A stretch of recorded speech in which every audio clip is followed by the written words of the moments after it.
नमस्कार दोस्तों, आप सभी का पाथफाइंडर पे स्वागत है। मेरा नाम है इम्तियाज अहमद। आज हम बात करने जा रहे हैं यूपीएससी सी सेट 23 के क्वेश्चंस पेपर पे। यूपीएससी सी सेट के क्वेश्चंस पेपर का जो लेवल है वो हर साल बढ़ते जा रहा है। तो 23 के क्वेश्चंस पेपर में मैथ के क्वेश्चंस ज्यादा थे और काफी लंबे लंबे क्वेश्चंस थे। क्वेश्चंस को सॉल्व करने में टाइम भी ज्यादा लग रहा था। ये एक सीख देती है कि 2024 और 25 के लिए जो भी यूपीएससी की तैयारी कर रहा है वो अपने सी सेट के प्रिपरेशन को थोड़ा टाइम दे और बिल्कुल बेसिक से पढ़े, कॉन्सेप्ट को समझे, सिर्फ 2-4 साल प्रीवियस ईयर क्वेश्चंस को सॉल्व न करे। चलिए, तो पहले सबसे इंपॉर्टेंट चीज ये कि अगर आपने मेरा टेलीग्राम लिंक नहीं ज्वाइन किया है तो ये टेलीग्राम लिंक जरूर ज्वाइन कर लें। unacademy_IMI इम्तियाज अहमद, इस टेलीग्राम लिंक से जरूर जुड़े। इस टेलीग्राम लिंक पे आपको क्लास का नोट्स, क्लास की पीडीएफ, सी सेट का सारा अपडेट यही मिलेगा, तो इससे जुड़ना बिल्कुल ना भूलें। चलिए हम स्टार्ट करते हैं दोस्तों। पहला क्वेश्चंस, पहला ही कुछ बेहतरीन सा क्वेश्चंस है। क्वेश्चंस क्या कह रहा है कि राज के पास एक डिब्बे में 10 जोड़ी लाल, 9 जोड़ी सफेद और 8 जोड़ी काले जूते हैं। यदि वो पहनने के लिए जूतों की एक लाल जोड़ी प्राप्त करने के लिए बॉक्स से एक एक करके बिना बदले, मतलब जो निकालता है वो बाहर कर लेता है, जो भी जूता आएगा, जो भी कलर का जूता आएगा उसको बाहर निकाल लेगा, उसको दोबारा अंदर नहीं डाला जाएगा, ठीक है। जूता उठाता है तो उसे अधिकतम कितने प्रयास करने पड़ते हैं। अधिकतम पूछ रहा है दोस्तों। अधिकतम का मतलब हम ये समझते हैं कि मान लीजिए उसकी किस्मत बिल्कुल खराब है, सबसे बेकार किस्मत में है। ऐसे क्वेश्चंस अगर कभी भी आ जाए तो अधिकतम अगर जहां पूछे तो वहां पे उसकी किस्मत सबसे खराब होती है। आपको जो दिया है 10 जोड़ी है ना, 10 जोड़ी जो है लाल दिया है, 10 जोड़ी लाल। 10 जोड़ी का मतलब लाल के टोटल कितने हैं, लाल के टोटल कितने जोड़े, जोड़ी मतलब 2, तो 10 × 2 यानी आपके पास लाल कलर के 20 जूते हैं। 10 जोड़ी, एक जोड़ी में 2 होता है, 2 से मल्टीप्लाई, ठीक है। तो आपके पास 20 जूते लाल है ना। उसके बाद 9 जोड़ी सफेद है ना, 9 जोड़ी सफेद है दोस्तों, 9 जोड़ी सफेद। तो एक जोड़ी में कितने होते हैं, 2, तो 9 जोड़ी में कितना हो जाएगा, सफेद के पूरे कितने जूते होंगे, 9 × 2, 9 × 2 यानी 18। सफेद के कितने जूते हैं, 18। 18 जूते आपके पास सफेद हैं, है ना, और लाल कितने हैं दोस्तों, 20। आगे कह रहे हैं 8 जोड़ी, 8 जोड़ी जो है, 8 जोड़ी काले हैं। बहुत ही प्यारा क्वेश्चन है और ज्यादातर लोग इस क्वेश्चन का जवाब गलत दिए हैं। 8 जोड़ी काले जूते हैं, तो काले कितने आ जाएंगे, 8 × 2, 8 × 2 यानी काले जो आ जाएंगे वो 16 जूते आ जाएंगे, टोटल जूते आ गए। मैं ये मानता हूं अधिकतम निकालने के लिए मेरी किस्मत सबसे खराब है। हमें क्या निकालना है, अधिकतम कितने प्रयास करते हैं, क्यों, कौन सा निकालना है, लाल जोड़ी। हमें जो निकालना है दोस्तों लाल जोड़ी। तो मैं ये मानता हूं कि हम लाल तक पहले पहुंचते ही नहीं है, पहले मैं सफेद निकाल लेता हूं। सफेद के सारे निकल गए यानी 18 अटेम्प्ट्स, 18 प्रयास। 18 प्रयास करके मैंने सफेद के सारे जूते निकाल लिए। काले निकालने के लिए मैंने 16 प्रयास किए, काले निकालने के लिए 16 प्रयास किए। टोटल 34 प्रयास हमने किया, 34, जिसमें हमने लाल तो नहीं, हमने कौन सा निकाल लिया, सफेद कलर के सारे जूते निकाल लिए और इसके साथ हमने काले कलर के सारे जूते निकाल लिए। अब हम लाल पे आते हैं। लाल, लाल हमारे कितने हैं, 20। तो मैंने लाल निकाला पहला वाला, 35 प्रयास। अब मैं ये मानता हूं पेयर तभी बनेगा जब 2, मतलब देखिए पेयर का मतलब क्या हुआ, एक आपके लेफ्ट साइड का पैर है, एक राइट साइड का पैर। तो अगर दोनों लेफ्ट निकल गया, जो लेफ्ट पैर से हम जूते पहनते हैं, तो पेयर नहीं बनेगा। तो मैं इस केस में भी सबसे खराब अपने आप को, किस्मत को मानता हूं कि 10 लाल में 10 पेयर है तो 34। मान लो मैं लाल के 10 प्रयास करता हूं और सब लेफ्ट पैर के जूते निकलते हैं, सब। पेयर तभी बनेगा जब लेफ्ट और राइट के पैर का जूता निकल जाए, तभी तो पेयर नहीं बनेगा। मैं कह रहा हूं कि अधिकतम निकालना है, अधिकतम प्रयास निकालना है। तो मेरी किस्मत बिल्कुल खराब है। लाल के पहले तो हम लाल निकाल भी नहीं रहे, पहले हमने सफेद निकाला या काला निकाला। फिर अगर मैं लाल निकाल भी रहा हूं तो लाल का पेयर तुरंत नहीं बन रहा है। लाल का पहले लेफ्ट वाला निकला, दूसरी बार भी लेफ्ट निकला, तीसरी बार भी लेफ्ट निकला। तो ऐसे 10 लेफ्ट थे और 10 राइट पैर के जूते थे। अब ये हमारा आ गया 44। अब मैं जो निकालूंगा वो राइट पैर का निकालूंगा, और राइट पैर का निकालूंगा तो पेयर लाल का बन जाएगा।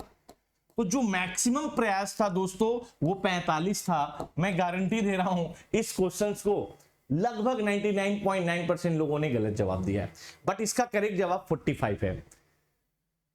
इसका करेक्ट जवाब 45 है। ठीक है, चलिए नेक्स्ट क्वेश्चन करते हैं। ये यूपीएससी सी सेट 23 का बेहतरीन सा क्वेश्चन था, बेहतरीन सा क्वेश्चन था।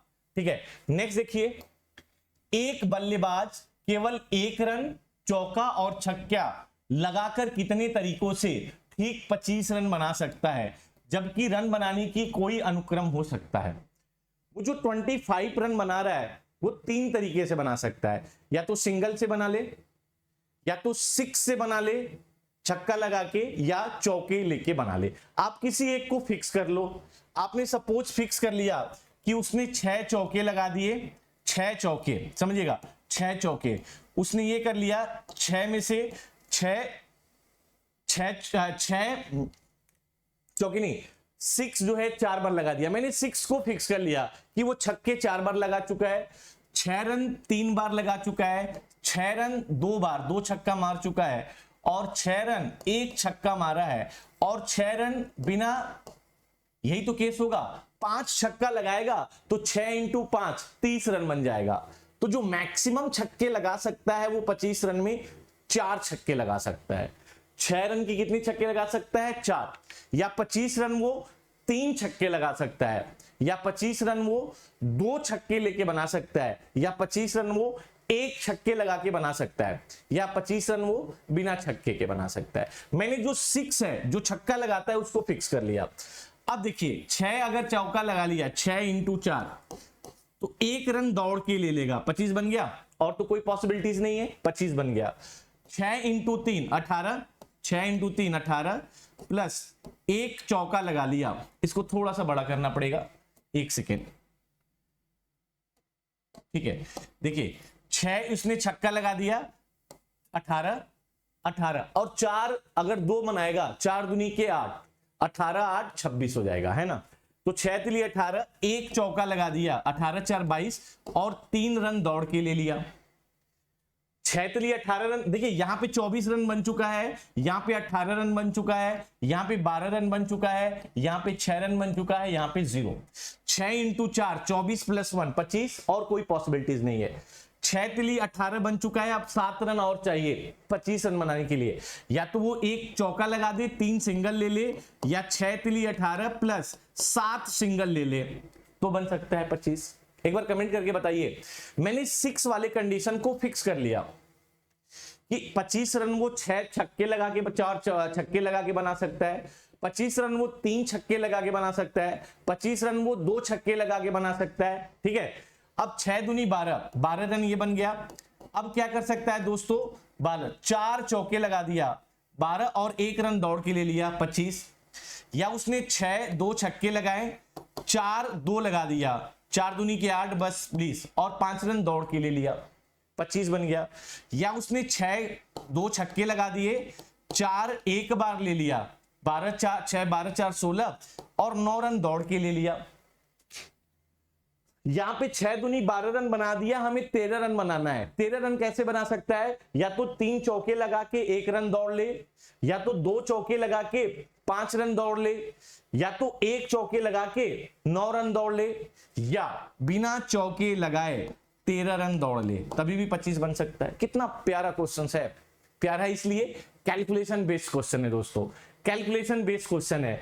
अब देखिए 6 1 कम 6, अब 6 रन तो बना दिया, अब 19 रन बनाना है। 4 चौके लगा दिया, 16 6 22, 3 रन दौड़ के ले लिया, 6 रन बना लिया। अब 3 चौके लगा दिया, 4 3 12 6 18, 7 रन दौड़ के ले लिया। 6 1 कम 6, 6 रन ले लिया, 4 2 चौके लगा दिया, 8 और 6 14, और 11 रन दौड़ के ले लिया। 1 छक्का लगाया, 1 चौका लगाया, 15 रन दौड़ के ले लिया। 1 छक्का लगाया, चौका बिल्कुल नहीं लगाया, 19 रन दौड़ के ले लिया। कैलकुलेशन आपको समझ में आ रहा है दोस्तों? सबसे पहले मैंने 6 को फिक्स किया, बाकी मैं चेंज करते जा रहा हूं। अब एक भी छक्का नहीं लगाया, यानी चार बाउंड्रीज जो है 6 लगा दिया, 1 रन दौड़ के ले लिया। 25 बाउंड्रीज 5 लगाया, 20 5 रन दौड़ के ले लिया। बाउंड्रीज 4 लगा दिया, 9 रन दौड़ के ले लिया। बाउंड्रीज 3 लगा दिया, 13 रन दौड़ के ले लिया। बाउंड्रीज 2 लगा दिया, 17 रन दौड़ के ले लिया। बाउंड्रीज 1 लगा दिया, 21 रन दौड़ के ले लिया। बाउंड्रीज बिल्कुल नहीं लगाया, दौड़ के ले लिया। यही तो सारे केस है, सारे केस बन गए। नंबर ऑफ पेज देखिए, 1 2 3 4 5 6 7, 1 2 3 4 5 6 7 8 9 10 11 12 13 14 15 16 17 18 19। क्या प्यारा क्वेश्चन है। इतना कैलकुलेशन, इतना धैर्य आपके एग्जाम हॉल में रहना चाहिए, तब जाके आप एक क्वेश्चन सही कर सकते हैं, तब जाके आप एक क्वेश्चन सही कर सकते हैं। मैंने अप्रोच क्या लगाया? मैंने लगाया कि 25 रन में 4 छक्के से बना सकता है, 3 छक्के से बना सकता है, 2 छक्का लगा के बना सकता है, 1 छक्का लगा के बना सकता है, बिना छक्के के बना सकता है। अब हमें छक्का पता चल गया, अब चेंज कर दिया कि बाकी रन को दौड़ के और चौके की तरह कितने तरीके से बना सकता है। ठीक है, मुझे उम्मीद है कि आपको समझ में आ रहा है। ठीक है, नेक्स्ट क्वेश्चन देखिए, ये परमुटेशन एंड कॉम्बिनेशन, क्रमचय एंड संचय का बहुत ही प्यारा क्वेश्चन है। क्या कह रहा है कि 4 पत्र और 4 लिफाफे हैं, ठीक एक अक्षर को एक लिफाफे में सही पते के साथ रखा जाना है। यदि पत्र यादृच्छिक रूप से लिफाफे में डाले जाते हैं, रैंडमली डाले जाते हैं, तो निम्नलिखित कथनों पर विचार करें। यह संभव है कि ठीक एक अक्षर गलत, मतलब एक लेटर आपके गलत लिफाफे में चला जाए। केवल 6 तरीके से, जिनमें केवल 2 अक्षर ही सही लिफाफे में जा सकते हैं। मैंने कहा ये 4 लेटर है, 4 लिफाफे हैं, 4 लिफाफे हैं। लिफाफा 1 L1, लिफाफा 2, लिफाफा 3, लिफाफा 4। अगर 3 इनवलफ है, 3 अगर सही चले गए, 3 अपने सही पोजीशन पे चले गए, तो चौथा भी तो अपने सही पोजीशन पे जाएगा। अगर 3, टोटल 4 चीज है, अगर 3 अपने सही स्थान पे है, तो जो चौथा है वो ऑटोमेटिक अपने सही स्थान पे जाएगा। तो ये कह रहा है, क्या यह संभव है कि ठीक एक अक्षर गलत लिफाफे में चला जाए? ना भाई साहब, अगर 5 लिफाफे हैं और 5 लेटर है, तो अगर 4 लेटर 4 लिफाफे में सही गए, तो जो 5वां लिफाफा है उसमें भी तो 5वां लेटर सही जाएगा। जो बच रहा है वो एक ही लेटर के लिए बच रहा है, तो गलत होने के चांसेस ही नहीं है। चौथा वाला भी ऑटोमेटिक सही में जाएगा। केवल 6 तरीके से, जिनमें केवल 2 अक्षर, टोटल 4 हैं, 2 को सही जाना है। तो जब आप डी अरेंजमेंट केस पढ़ेंगे तो वहां पे ये मैं समझाऊंगा। 4 में 2 को सही जाना है, 4 को 2 बार बैक करें, और 2 का मतलब 2 का फैक्टोरियल, तो ये करेक्ट आ जाएगा। 4 × 3 है ना, 4 × 3, तो ये आ जाएगा 2 × 3 6, यानी बी ऑप्शन सही है। बी तो सही है, लेकिन पहला सही नहीं है। ठीक है, बी इसका करेक्ट जवाब है, लेकिन पहला इसका सही नहीं है। क्या ये बातें समझ में आ रही हैं? एक बार प्लीज अगर आपको समझ में आ रहा है तो कमेंट बॉक्स में यस सर जरूर करें। प्यारे क्वेश्चन है, सारे यूपीएससी सीसेट 23 के क्वेश्चंस है। ठीक है, नेक्स्ट देखिए, जब 85 × 87 × 89 × 91 × 95 × 96 को 100 से भाग दे तो शेषफल क्या रहता है ना। ये दिया 85 × 87 × 89 × 91 × 95 × 96 को हम किससे भाग देते हैं? 100 से। तो देखिए 5 से कट करो, 5 से अगर 95 को करेंगे 19, 5 से 100 को करेंगे 20, 5 से 85 को करेंगे 17, 5 से 20 को करेंगे 4 को 4 दूनी के 8 16। अब नीचे कुछ भी नहीं रहा, नीचे आपका एक नंबर भी नहीं बचा। इसका मतलब वो पूरी तरीके से डिवाइड कर रहा है। अगर पूरी तरीके से डिवाइड कर रहा है तो रिमाइंडर इसका कितना आएगा? 0 आएगा।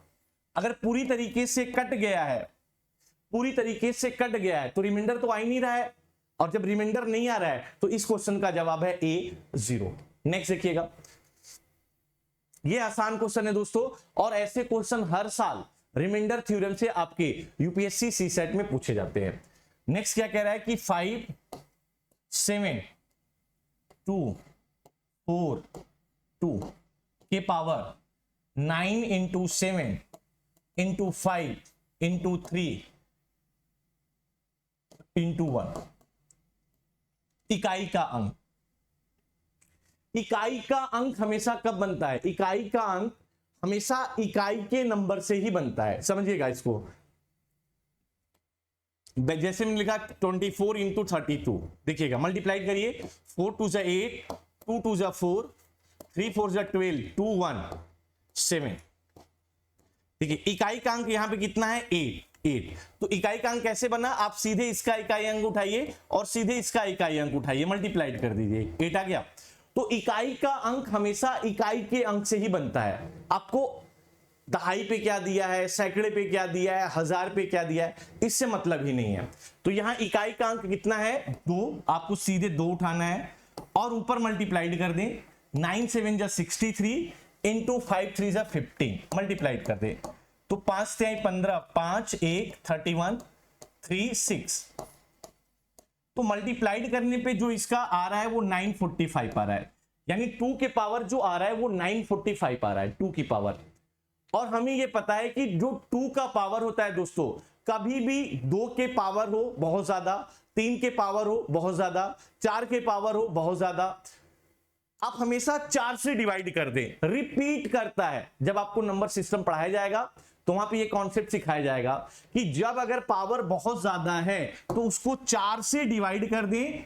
और 4 से डिवाइड का रूल होता है, नियम होता है कि आप पूरे नंबर को डिवाइड ना करें, लास्ट के 2 नंबर को डिवाइड कर दें, लास्ट के 2 नंबर को, तभी भी बात सेम आएगा।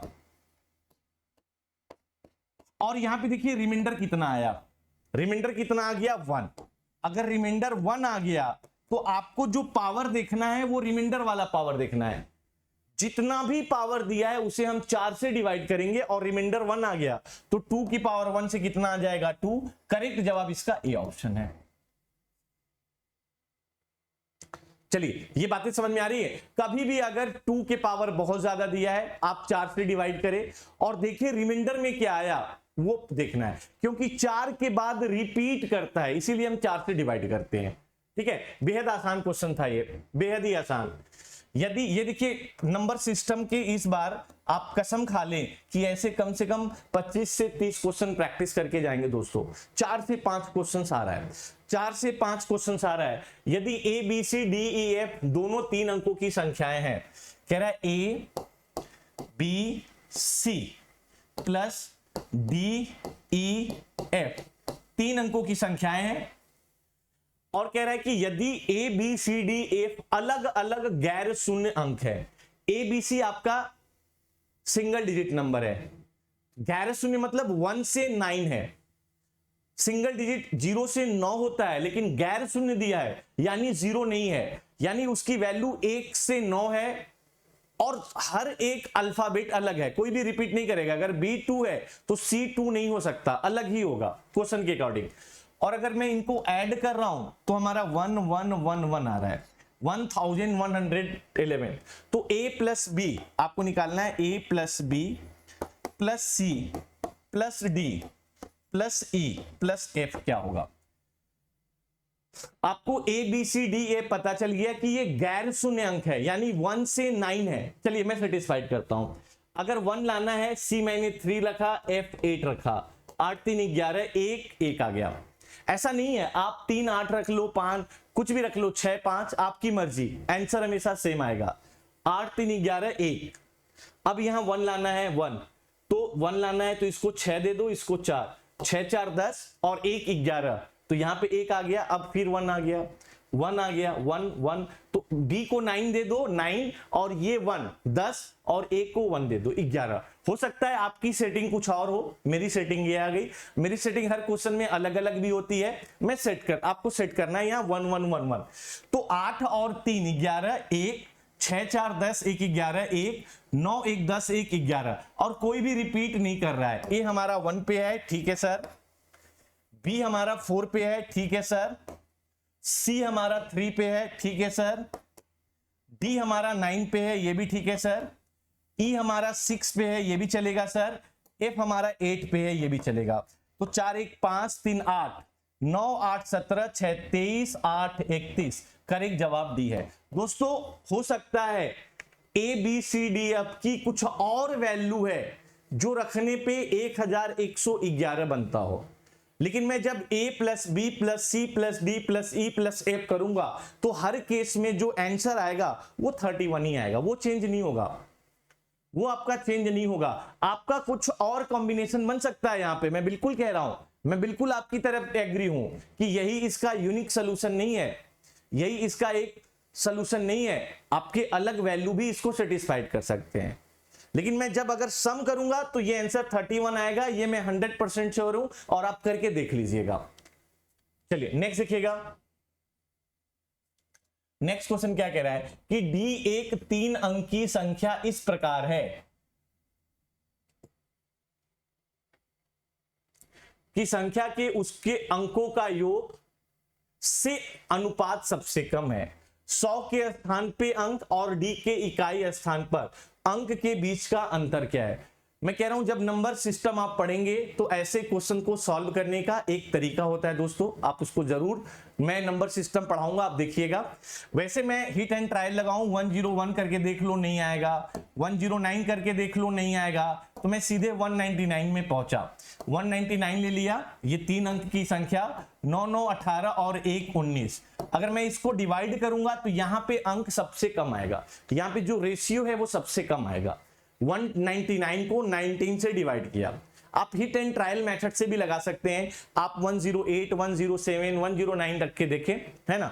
तो यहां पे डिवाइड करने में सबसे कम आ रहा है, तो इकाई के अंक पे कितना है 9 और सैकड़ा के पे पोजीशन पे कितना है 1, तो दोनों का डिफरेंस कितना आ रहा है 8 आ रहा है, दोनों का डिफरेंस कितना आ रहा है 8 आ रहा है, सी ऑप्शन। बाकी जब मैं आपको नंबर सिस्टम संख्या पद्धति पढ़ाऊंगा दोस्तों, तो वहां पे इस टाइप के क्वेश्चंस को कैसे हैंडल करना है, कैसे सॉल्व करना है, उस पे हम जरूर बात करेंगे, उसका तरीका क्या होता है। चलिए नेक्स्ट देखिएगा। अभाज्य संख्या p और भाज्य संख्या c के संदर्भ में निम्नलिखित कथन पर विचार कीजिए। p plus c p minus c सम हो सकता है। हो सकना आसान होता है, पक्का होगा ये थोड़ा क्वेश्चन में टफ होता है, ठीक है।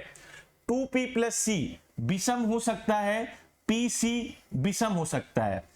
ऊपर दिए कथनों में से कौन सा सही है, पहला और दूसरा, दूसरा और तीसरा, पहला और तीसरा, पहला दूसरा और तीसरा। तो अभाज्य संख्याएं वो होती हैं जो 1 से डिवाइड हो और खुद अपने आप से डिवाइड हो, और भाज्य संख्या वो होती हैं जिनके 2 से ज्यादा नंबर से डिवाइड हो। जैसे 10 9 ये भाज्य संख्या है। 9 क्यों भाज्य है, क्योंकि ये 1 से भी डिवाइड हो रहा है, 9 से भी डिवाइड हो रहा है और 3 से भी डिवाइड हो रहा है। 10 क्यों भाज्य संख्या है, 10 भाज्य संख्या क्यों है, 1 से डिवाइड हो रहा है, 10 से डिवाइड हो रहा है, 2 से डिवाइड हो रहा है और 5 से डिवाइड हो रहा है। अगर 2 से ज्यादा संख्याओं से भाज्य होगा, डिवाइड होगा, तो उसको हम कहते हैं भाज्य। अगर 2 संख्या से डिवाइड होगा तो उसको कहते हैं अभाज्य प्राइम नंबर। एक खुद अपने आप से डिवाइड होगा और एक 1 से डिवाइड होगा। तो ऐसे क्वेश्चन को एज्यूम कर ले, प्राइम नंबर ले लें, भाज्य अभाज्य संख्या 11 ले लें, और सी जो हमारी भाज्य संख्या है उसको 9 एज्यूम कर लें। आप ऐसे कोई भी 2 नंबर एज्यूम कर लें, है ना, एक आप भाज्य संख्या एज्यूम कर लें और एक आप अभाज्य संख्या एज्यूम कर लें। मैंने ये एज्यूम कर लिया, आप कुछ और भी कर सकते हैं। तो चलिए p plus C divide by p minus C. p आपका 11th है, c आपका 9th है। 11th माइनस 9, 11th प्लस 9 से 20 डिवाइड बाई 2, करेक्ट आ गया 10। 10 आपका इवन है, 10 आपका सम है, पहला ऑप्शन ट्रू हो गया। सम संख्याएं क्या होती है, जो 2 से डिवाइड होती हैं। विषम क्या होती हैं, जो 2 से डिवाइड नहीं होती हैं। सेकेंड देखिएगा, सेकेंड कह रहा है कि 2p प्लस सी विषम हो सकता है। 2p प्लस सी, 2 इंटू पी की वैल्यू कितना है 11 और c 9 है, तो 22 प्लस 9, 22 प्लस 9 इज 31, 31 आपका विषम संख्या है। 31 आपका विषम संख्या है, तो यहां पे ऑप्शन बी भी ट्रू कर रहा है, ऑप्शन बी भी सही है। ऑप्शन सी देखिएगा दोस्तों, ऑप्शन सी कह रहा है कि पीसी विषम हो सकता है। पीसी प्राइम नंबर कितना है 11 और सी कितना है 9, 99, ये भी विषम संख्या है। यानी पहला भी सही है, दूसरा भी सही है, तीसरा भी सही है। करेक्ट जवाब इसका डी आएगा। करेक्ट जवाब इसका डी आएगा। ठीक है, ये स्टेटमेंट बेस्ड क्वेश्चंस है लेकिन आसान क्वेश्चन है। ऐसे क्वेश्चंस अगर आपको आते हैं तो आप एज्यूम कर लीजिए, कोई भी संख्या एज्यूम करके ऐसे क्वेश्चन को सॉल्व कर सकते हैं। आप एज्यूम करके 4 से 5 क्वेश्चन सी सेट का हर साल सॉल्व कर सकते हैं। एज्यूम करिए, जहां पे वेरिएबल दिया हो वहां पे आप एज्यूम करिए। चलिए नेक्स्ट देखिएगा, एक 3 अंकी संख्या ABC D से गुणा करने पर 37TT देता है, जहां A, B, C और D अलग अलग गैर शून्य अंक है, तो A plus B plus C का मान क्या होगा। कह रहा है A, B, C को अगर हम D से मल्टीप्लाइड करें, है ना, तो हमारा जो आता है जवाब वो 37DD आता है, 37DD आता है। तो आपको बताना है कि A plus B plus C क्या होगा। पहला 18, दूसरा 16, तीसरा 15। अपर्याप्त डेटा के कारण निर्धारित नहीं किया जा सकता है। बताइए भाई, अब यहां पे ये क्वेश्चन को सेट करने में थोड़ा टाइम जरूर लगा, है ना। देखिए अगर सेम लाना है 4, मैंने यहां 6 दिया, यहां 4, 6 4 जा 24, 2 आ गया। अब यहां पे भी 4 लाना है, तो अगर मैं 3 दे दूं, 4 3 12 और 2 14, 4 1। अब 37 लाना है, यहां पे 9 दे दो, 9 चौके 36 और 1 37। इस क्वेश्चन को जिसका कैलकुलेशन ज्यादा स्ट्रांग है, जो कैलकुलेशन में माहिर है, उन लोगों को यह क्वेश्चन सॉल्व करने में थोड़ा कम टाइम लगेगा। जिनके कैलकुलेशन सही नहीं है उनको ज्यादा टाइम लगेगा। लेकिन अगर हम ऐसे क्वेश्चन का अभ्यास कर लें, प्रैक्टिस कर लें, तो क्वेश्चन को सही भी कर सकते हैं और कम टाइम में भी सही कर सकते हैं। तो ये वैल्यू रखने पे सेटिस्फाइड कर रहा है। अब इसको कंपेयर करिए, ए हमारा 9 आ गया, कंपेयर करिए, बी हमारा 3 आ गया, बी हमारा 3 आ गया और सी हमारा 6 आ गया, और कंपेयर कर दें तो डी हमारा 4 आ गया। ठीक है, अब ए की वैल्यू रखिए दोस्तों, ये 3 आ गया, ए हमारा 9 है, बी हमारा 3 है, 6 हमारा 6 है, 6 3 9 और 9 मिलके कितना आ जाएगा 18। करेक्ट जवाब इसका ए है। करेक्ट जवाब इसका ए ऑप्शन है। अगर डाउट है तो एक बार पूछ लें, अगर डाउट है तो एक बार सभी लोग पूछ लें भाई। अगर डाउट्स आ रहा है ऐसे क्वेश्चन को सॉल्व करने में तो एक बार प्लीज सभी लोग पूछ लीजिए, जल्दी से पूछिए फटाफट।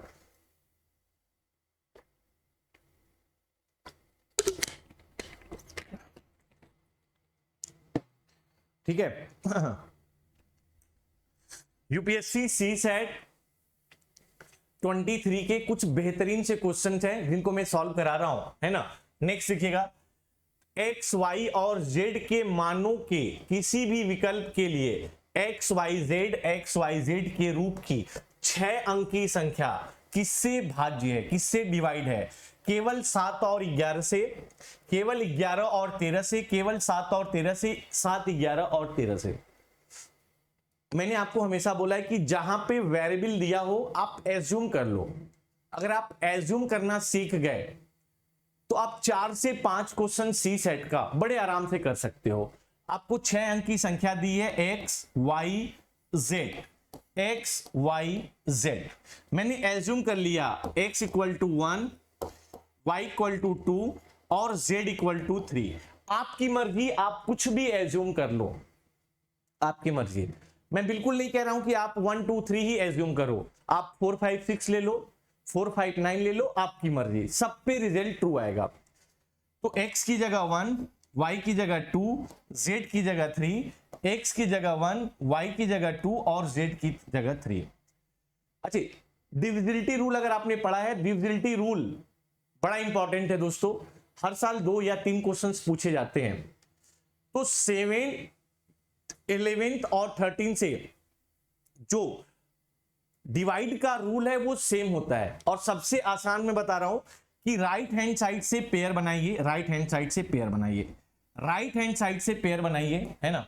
राइट हैंड साइड से पेयर बनाइए, 1 2 3 1 2 3। इसको प्लस लीजिए और इसको माइनस, अल्टरनेट साइन कीजिए, अल्टरनेट राइट हैंड साइड से 3 का पेयर बनाइए और अल्टरनेट साइन रखिए, है ना। अब अगर डिफरेंस जो भी आएगा, अगर डिफरेंस 7 से भाज्य है तो पूरी की पूरी संख्या 7 से भाज्य होगी। अगर डिफरेंस 11 से भाज्य है तो पूरी की पूरी संख्या 11 से भाज्य होगी। अगर डिफरेंस 13 से भाज्य है तो पूरी की पूरी संख्या 13 से भाज्य होगी। तो यहां पे डिफरेंस 0 आ गया और 0 जो है 7, 11 और 13 सबको डिवाइड कर रहा है, यानी इसका करेक्ट जवाब डी है। इसका करेक्ट जवाब डी है। बात समझ में आ रहा है? प्लीज मैं संख्या पद्धति पढ़ाऊंगा, आप सभी लोग संख्या पद्धति को ढंग से करना। इस बार यूपीएससी सीसेट 23 में संख्या पद्धति से 20 क्वेश्चंस आए थे। 2019 में 15, 18, 17 जो रेंज है वो संख्या पद्धति का 15 से 20 क्वेश्चंस का रेंज है। तो इसको बहुत अच्छे तरीके से करना पड़ेगा।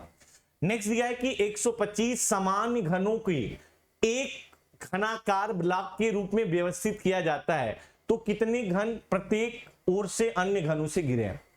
जब मैं आपको घना पढ़ाऊंगा तो इस पे हम बहुत विस्तृत तरीके से बात करेंगे। अभी समझिएगा 125 कैसे बनता है, 25 की पावर 3, 5 इंटू 5 इंटू 5। तो आपको एक फॉर्मूला दिया होगा, ठीक है, कि n-2 बाई अगर हम 3 कर देंगे, ठीक है, तो आपके घन निकल जाएंगे। ठीक है, तो n की वैल्यू कितना है दोस्तों, 5 माइनस 2। 5 माइनस 2 का मतलब यह आ गया 3 के पावर 3। 3 के पावर 3 का मतलब 3 इंटू 3 इंटू 3, यानी इसकी वैल्यू कितना आ गई, 27। इसकी वैल्यू आ गया 27। करेक्ट जवाब इसका ए ऑप्शन है। तो जब आपको घना पढ़ाया जाएगा तो इसके सारे केस आपको बताए जाएंगे, है ना। सिर्फ फॉर्मूला नहीं बताया जाएगा, आपको प्रॉपर डायग्राम से बताया जाएगा कि ऐसे क्वेश्चंस कैसे सॉल्व होते हैं। नेक्स्ट देखिएगा, संख्या 11, 22, 33, 44 के अंकों को पुनर्व्यवस्थित करके 8 अंकों की कितनी भिन्न संख्याएं बनाई जा सकती हैं जिसमें विषम अंक विषम स्थान पे हो और सम अंक सम स्थान पे हो। ये जो आपका क्वेश्चन है परमुटेशन एंड कॉम्बिनेशन का है, क्रमशः एंड संचय का है। ठीक है, तो चलिए देखते हैं। कह रहा है कि ये आपकी संख्या है 1, 1, 2, 2, 3, 3, 4, 4। जो टोटल संख्या है वो 8 अंक की है। 8, 1, 2, 3, 4, 5, 6, 7, 8, 8 अंक की है। कह रहा है कि जो सम संख्याएं हैं वो सम स्थान पे आए और जो विषम संख्याएं हैं वो विषम स्थान पे आए। जैसे 1 आपका विषम, ये पहला प्लेस है विषम, ये दूसरा प्लेस है सम, ये तीसरा प्लेस है विषम, ये चौथा प्लेस है सम, ये 5वां प्लेस है विषम, ये 6वां प्लेस है सम, ये 7वां प्लेस है विषम, ये 8वां प्लेस है सम। तो विषम में क्या आ सकता है, 1 आ जाए, अब यहां पे आ सकता है 1 आ जाए। अब 3 विषम है तो यहां पे आ जाए और यहां पे आ जाए, यानी 1, 1 और 3, 3 इसको हम विषम स्थान पे बैठा दिए। क्वेश्चन के दिए हुए स्टेटमेंट के अकॉर्डिंग हम काम कर रहे हैं। अब कह रहा है इस संख्या का जो सम नंबर है वो सम स्थान पे आए। सम स्थान मतलब ये 2 आ गया, 2 सम है, 2 सम है, 4 सम है और 4 सम है। दिए हुए क्वेश्चंस के अकॉर्डिंग मैंने सेट कर लिया। अब ये जो संख्या 1, 1 और 3, 3 है ये अपने स्थान पे चेंज हो जाए, यानी 3 यहां से उठ के यहां आ जाए, 1 यहां से उठ के यहां चला जाए, 3 यहां आ जाए। जो इंटरचेंज हो, जो बदलने का क्रम हो, वो आपस में इससे इससे इससे और इससे बदले। तो ये कितनी संख्याएं हैं, 4। 1, 1, 3, 3 4 संख्याएं हैं, 4 का फैक्टोरियल। 1, 1 2 बार सेम है, 2 का फैक्टोरियल। ये रूल होता है दोस्तों, 3, 3 सेम है तो जो रिपीट करेगा उससे डिवाइड। अच्छे, अब ये जो सम संख्या है 2, 2, 4, 4 ये अपने स्थान पे चेंज हो, 4 यहां उठ के आ जाए, 2 यहां चला जाए, 4 यहां चला जाए, 2 यहां चला जाए। तो ये भी कितने नंबर हैं, 4 का फैक्टोरियल। 4 का फैक्टोरियल। 2, 2 2 बार आया है, 2 का फैक्टोरियल, है ना। 4, 4 2 बार आया है, 2 का फैक्टोरियल। तो 4 के फैक्टोरियल को क्या लिखेंगे, 4 इंटू 3 इंटू 2 इंटू 1।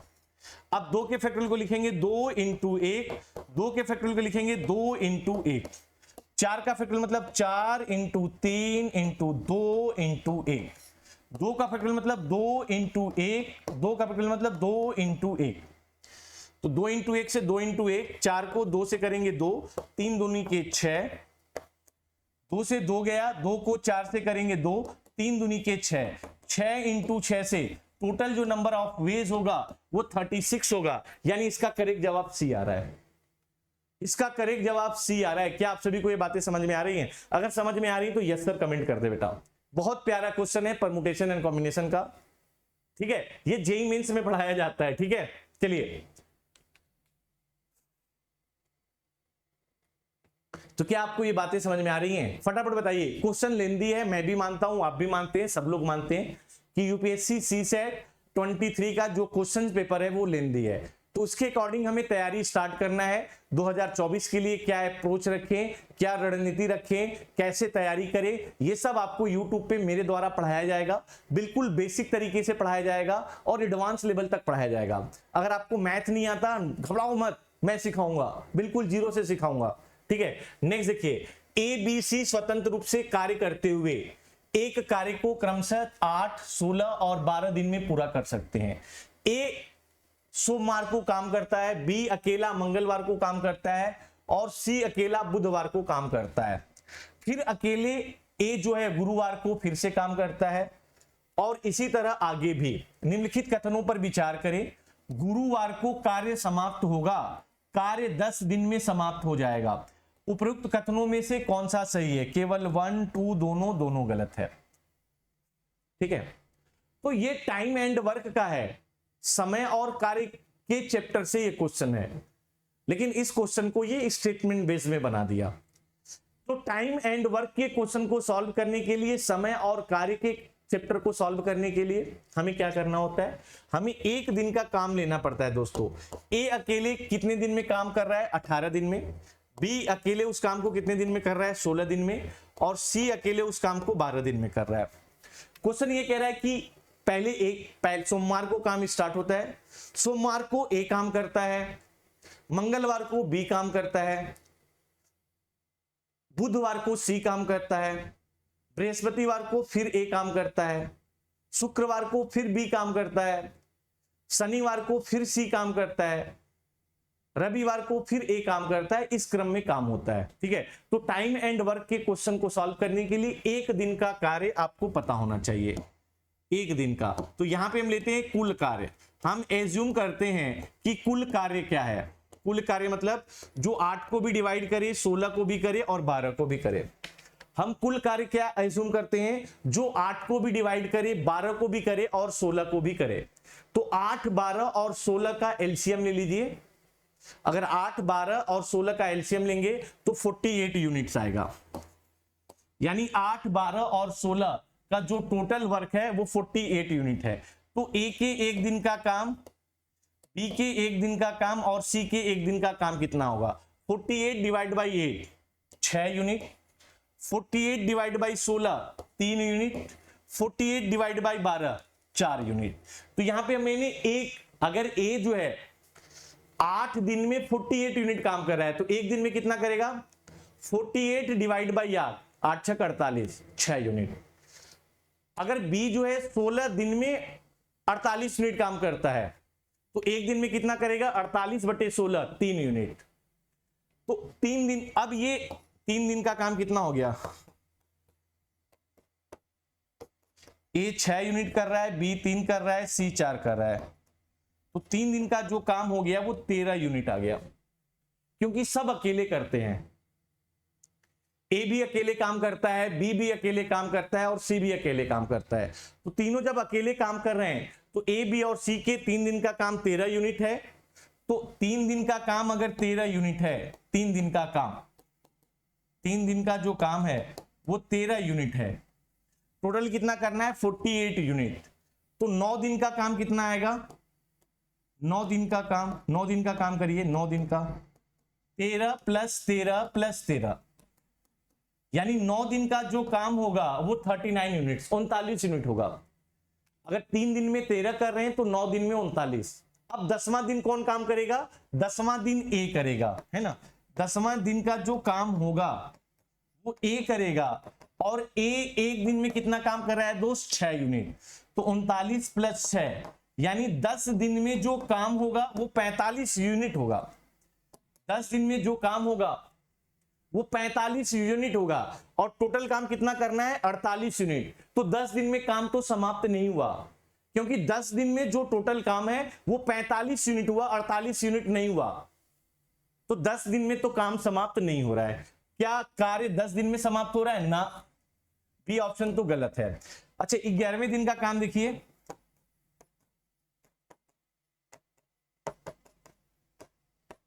पैंतालीस प्लस 11वां दिन बी काम करेगा, और बी 3 यूनिट काम कर लेगा, तो यह आ जाएगा 48 यूनिट। तो 11वां दिन जो काम करेगा वो बी करेगा, और 48 यूनिट काम हो जाएगा। तो जो काम समाप्त हो रहा है वो 10 दिन में समाप्त नहीं हो रहा है, वो आपका 11 दिन में समाप्त हो रहा है। तो आपका स्टेटमेंट बी तो गलत हो गया। अच्छा, अब देखिए, अगर पहला दिन सोमवार है, पहला दिन सोमवार है, तो 8वां दिन भी क्या होगा? सोमवार होगा। 9वां दिन मंगलवार, 10वां दिन बुधवार, 11वां दिन बृहस्पतिवार या गुरुवार। तो बिल्कुल सही जवाब है, क्योंकि काम जो समाप्त हो रहा है वो 11 दिन में समाप्त हो रहा है, और सोमवार से हम 11 दिन पे जाएं तो 11वां दिन गुरुवार आ रहा है, जिसको हम बृहस्पतिवार कहते हैं। तो जो काम समाप्त हो रहा है वो गुरुवार को हो रहा है, यानी इसका करेक्ट जवाब ए है। इसका करेक्ट जवाब ए है। ठीक है, क्या ये बातें समझ में आ रही हैं? फटाफट एक बार कमेंट करके बताइए दोस्त। बहुत प्यारा क्वेश्चन है, घुमा के दिया इस बार यूपीएससी सी सेट ने, है ना। इस बार यूपीएससी सी सेट ने घुमा के क्वेश्चंस दिया है। अब देखिए, ये भी एक क्वेश्चन है 7, है ना। इस क्वेश्चन को समझिएगा।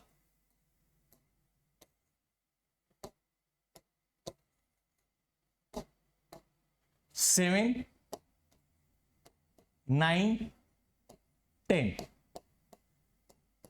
8 है, 9, 11, 30, 5 है, 11, 17, 21, 13 है। तो हमें देखना है कि यहां पे कौन सा पैटर्न अप्लाई हो कि ये तीनों बने हैं। हमें पैटर्न को समझना है कि कौन सा पैटर्न अप्लाई हो कि ये बना है, और वही सेम पैटर्न अप्लाई यहां पे करना है। 23, वही सेम पैटर्न अप्लाई करना है। 4 और 15, वही सेम पैटर्न अप्लाई करना है। ठीक है, समझिएगा। अगर नंबर कम आए दोस्तों तो सम ऑफ द डिजिट अक्सर केस में होता है। अगर मैं तीनों नंबर को जोड़ दूं, 10, 9, 19 और 7, 7 प्लस 9 प्लस 10, 26 आ गया। और 26 में जो अंक का सम कर दूं, अंक का सम कितना आ गया? 8। पहला तो सेटिस्फाइड कर रहा है।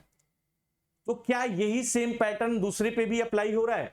ऐड करो, 9 प्लस 11 प्लस 13, अगर मैं सम करूंगा 50, सम करूंगा तो कितना आएगा? 50।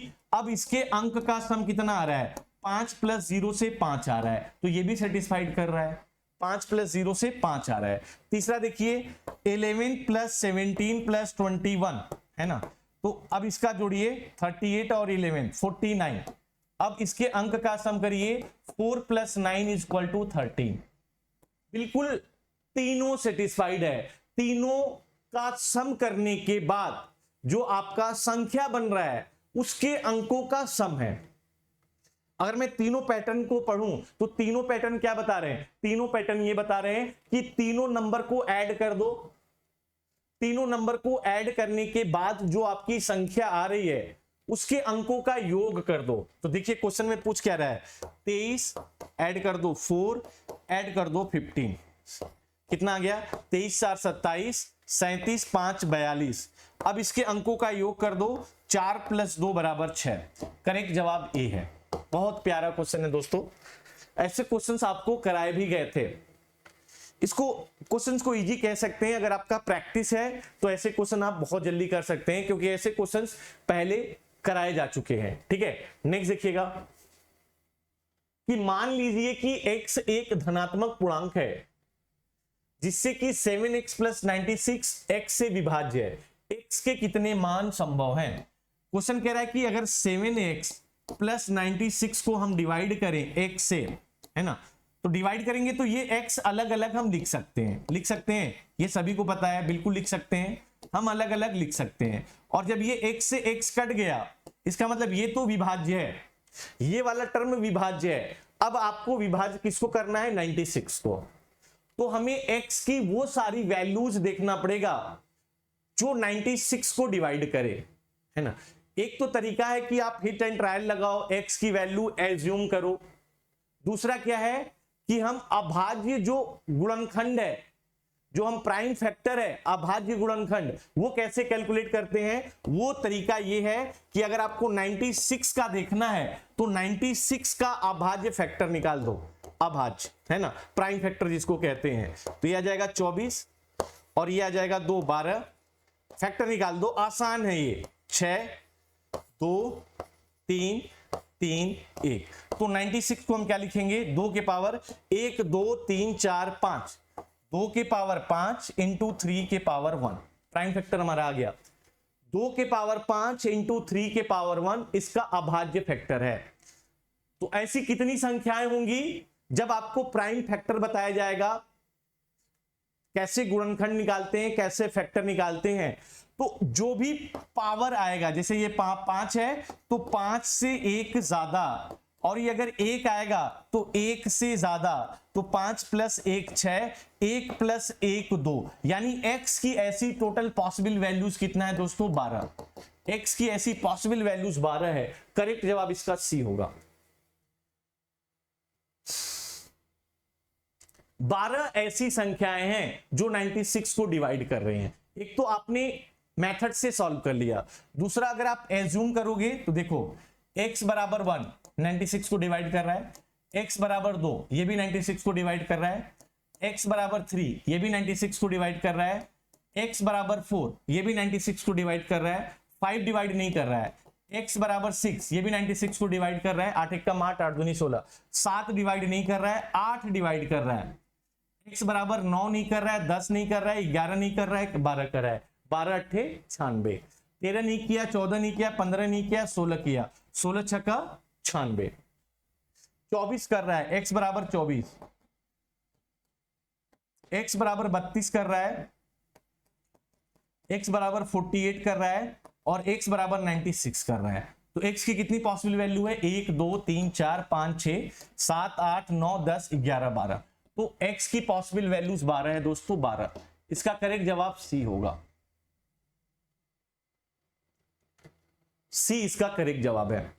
तो इसके दो तरीके हैं, एक तो आप अभाज्य फैक्टर से निकाल लो, दूसरा एज्यूम करके निकाल लो। लेकिन अगर इस 96 की जगह 400 दे दे, 4000 दे दे, 6000 दे दे, तो कहां तक एज्यूम करोगे?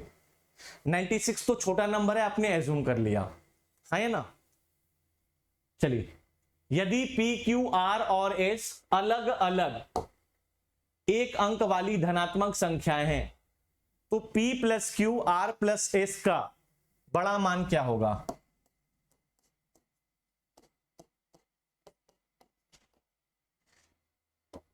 आप एज्यूम कर लिए P 6, Q 7, R 8 और S 9, ये एज्यूम कर ले।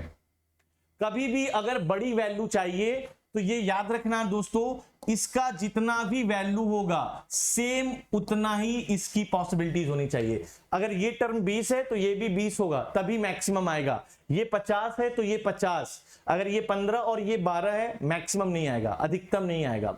अधिकतम लाना है तो इन दोनों की वैल्यू क्या होनी चाहिए? सेम। तो देखिए कॉम्बिनेशन बनाइए, जैसे मैंने ये बना लिया, सपोज मैंने यहां पे रखा 6 और ये 7 रखा, और ये 8 और ये 9 रखा, 8 और 9, तो 6 7 कितना आ गया? 13, 9 और 8 कितना आ गया? 17, तो ये आ जाएगा 221। लेकिन 221 मैक्सिमम नहीं है, 224 भी है, 225 भी है, 230 भी है। तो मैं बता दूं ये अधिकतम नहीं है, क्योंकि ये वाला 13 है और ये वाला 17। अधिकतम तभी होगा जब इन दोनों की वैल्यू क्या हो? सेम हो। तो सेम कैसे बनेगा? 9 और 6, अगर मैं P को 6 ले लिया और Q को 9 ले लिया, 9 6 15, इसको मैं 7 और इसको मैं 8 ले लूं, तो 9 6 15 और 8 7 15, 15 इंटू 15 से कितना आ जाएगा 225। 225 इसका करेक्ट जवाब है। तो अधिकतम तभी मिलेगा जब दोनों की वैल्यू सेम है, जैसे यहां पे 15 है तो यहां पे भी 15 है, ये ध्यान रखना दोस्तों। ऐसे क्वेश्चन बहुत सारे मैं प्रैक्टिस कराने वाला हूं आपके इसी चैनल पे, यहीं पे बिल्कुल बेसिक से बिल्कुल शुरुआत से। आप सभी लोग जरूर जुड़िएगा, बहुत जल्द स्टार्ट होने वाली है लाइव क्लासेस रिकॉर्डेड, ठीक है। बाकी क्वेश्चन में पार्ट 2 पार्ट 3 में करके लाएंगे, है ना। पार्ट 2 और पार्ट 3 में हम करके लाएंगे। एक इंपॉर्टेंट चीज आपको बता दूं दोस्तों कि ये पाथफाइंडर का बैच इंडिया के बेहतरीन एजुकेटर के द्वारा आपको स्टार्ट किया जा रहा है 7,999 रुपए में। आपको जो कोड अप्लाई करना है IE10 कोड अप्लाई करके आप इस बैच को लें, जहां पे 900 से ज्यादा घंटे की लाइव क्लासेस है, जहां पे हम प्रीलिम्स, मेंस और इंटरव्यू के लिए पढ़ाएंगे। आपके 40 टेस्ट प्रीलिम्स के होंगे, 10 टेस्ट मेंस के होंगे, जिसमें सी सेट भी पढ़ाया जाएगा, जीएस फर्स्ट पेपर भी पढ़ाया जाएगा, मेंस के चारों पेपर पढ़ाए जाएंगे। आपको मैक्सिमम डिस्काउंट के लिए जो आपको कोड यूज करना है IE10, इंडिया के बेहतरीन एजुकेटर के द्वारा पढ़ाया जा रहा है, ठीक है। चलिए दूसरी चीज बता दूं दोस्तों कि अगर आपको पूरा बैच लेना है, मतलब बेसिक से फाउंडेशन बैच की एनसीईआरटी भी पढ़नी है, सी सेट भी पढ़ना है, जीएस भी पढ़ना है, जीएस के मेंस के चारों पेपर पढ़ने हैं, प्रीलिम्स का टेस्ट सीरीज करना है, मेंस का टेस्ट सीरीज करना है, सब कुछ करना है,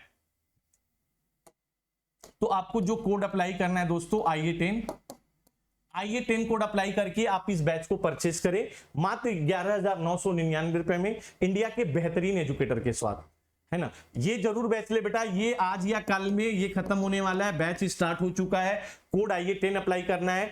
इसी के साथ एनसीईआरटी बैच भी स्टार्ट हो गया है कि सिर्फ आपको एनसीईआरटी पढ़ना है, फाउंडेशन में एनसीईआरटी पहले मजबूत करना है। तो ये एनसीईआरटी बैच 4,999 रुपए में है। आप इसको डिस्काउंट चाहिए तो आपको कोड IE10 लगाना है, ये कोड याद कर ले, है ना। आपको डिस्काउंट चाहिए, मैक्सिमम डिस्काउंट चाहिए, तो आपको जो कोड अप्लाई करना है वो IE10 कोड अप्लाई करना है। इसके साथ अगर आप सी सेट पढ़ना चाहते हैं मेरे द्वारा, कंप्लीट सी सेट में पढ़ाऊंगा, बिल्कुल बेसिक से एडवांस लेवल पढ़ाऊंगा, है ना, जिसमें मैथ्स भी पढ़ाऊंगा, रीजनिंग भी पढ़ाऊंगा, कॉम्प्रिहेंशन भी पढ़ाऊंगा, DI भी पढ़ाऊंगा, DS भी पढ़ाऊंगा। 170 घंटे में पढ़ा रहा हूं, बिल्कुल नए बदलते हुए ट्रेंड के अकॉर्डिंग जो क्वेश्चंस होगा, इसमें अब मैं आपको 10 फुल लेंथ टेस्ट भी दूंगा, डेली प्रैक्टिस प्रॉब्लम भी दूंगा, सब कुछ दूंगा। ये बैच 2,499 रुपए में है। आपको कोड अप्लाई करना है IE10, फटाफट बैच ले, ये बैच बहुत तेजी से बिक रहा है दोस्तों, अदरवाइज ये बैच 5,000 का हो जाएगा, लेट हो जाएगा। मैं आपको गारंटी लेता हूं इस बैच में मैं फेल नहीं होने दूंगा, चाहे पेपर का लेवल कैसा भी हो। 4 महीने से 3 से 4 महीने में मैं आपको जबरदस्त सी सेट की तैयारी कराऊंगा, ये मेरी जिम्मेदारी है। ये टेस्ट सीरीज है, इसको भी आप ज्वाइन करें। प्रीलिम्स के टेस्ट सीरीज है जिसमें आपके 24 सेक्शनल जीएस है, फुल लेंथ टेस्ट है, सी सेट का है। इसके साथ ये आपका मेंस का भी टेस्ट सीरीज है, यहाँ पे भी आपको 100% सिलेबस कवरेज है, आपके आंसर राइटिंग इंप्रूव होंगे। ये हमारी टीम है, बेहतरीन सी टीम है। और आपका पाथफाइंडर बिल्कुल हिंदी बैच में 15 जुलाई से स्टार्ट है, इंडिया के बेहतरीन टीचर के द्वारा 7,999 रुपए में। कोड तो आपको पता ही है सर, कोड तो हमें याद हो गया है IE10 सर, कोड तो हमें याद हो चुका है IE10, है ना, कोड हमें याद हो चुका है सर IE10, है ना, IE10। यहाँ पे भी 900 से ज्यादा घंटे की live classes, prelims mains interview का व्यापक कवरेज, प्रीलिम्स के लिए 40 टेस्ट और मेंस के लिए 10। चलिए, अगर आपने इस टेलीग्राम लिंक को ज्वाइन नहीं किया, फटाफट टेलीग्राम लिंक को ज्वाइन कर ले दोस्तों, चैनल को लाइक सब्सक्राइब करें। मिलते हैं नेक्स्ट क्लास में, थैंक यू।